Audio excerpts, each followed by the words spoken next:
Better shake your booties for black girl nerds.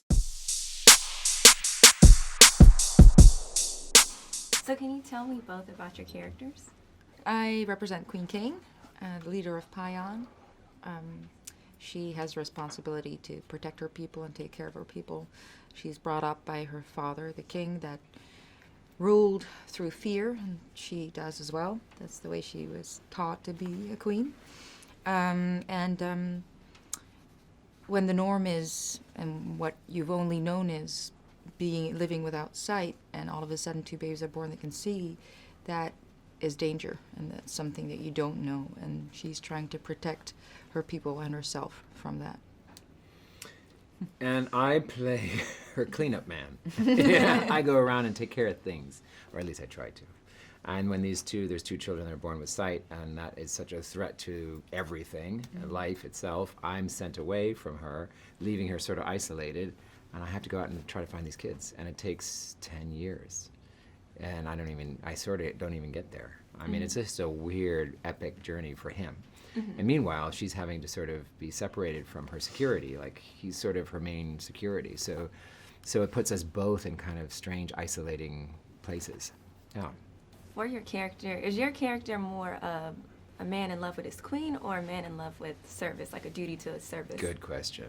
I think there's a confusion there, yeah, about like the sense of duty and a sense of love, and where those can sort of get mixed up a little bit. So there's a love as far as like a love of Queen as family, and then there's a duty about what I'm supposed to be doing, and then there's a kind of confusion about like when things go wrong, where is my allegiance? Is it to the family part, or is it to the duty, to the state, to the country? And there's a lot of confusion that goes on, even though this guy is like super agile and strong and represents kind of order and rigidness, yet there's an emotional quotient that gets a little screwy.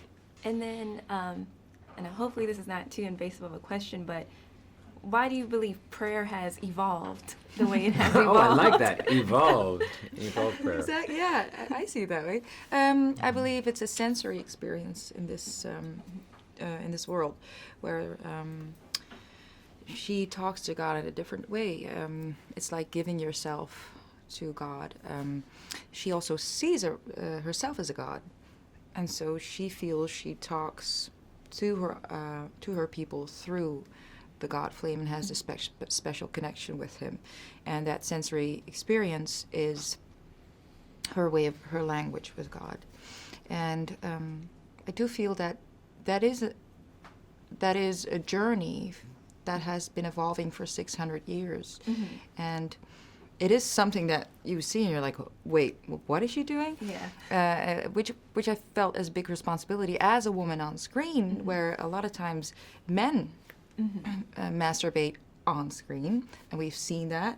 And we haven't really seen women do that before. So I felt the responsibility also to not make it have to be sexy or have to be feminine or have to be sweet. I wanted it to be inside a room all by herself in a spiritual connection with God. And yeah, that was the challenge for me. Yeah. Yeah.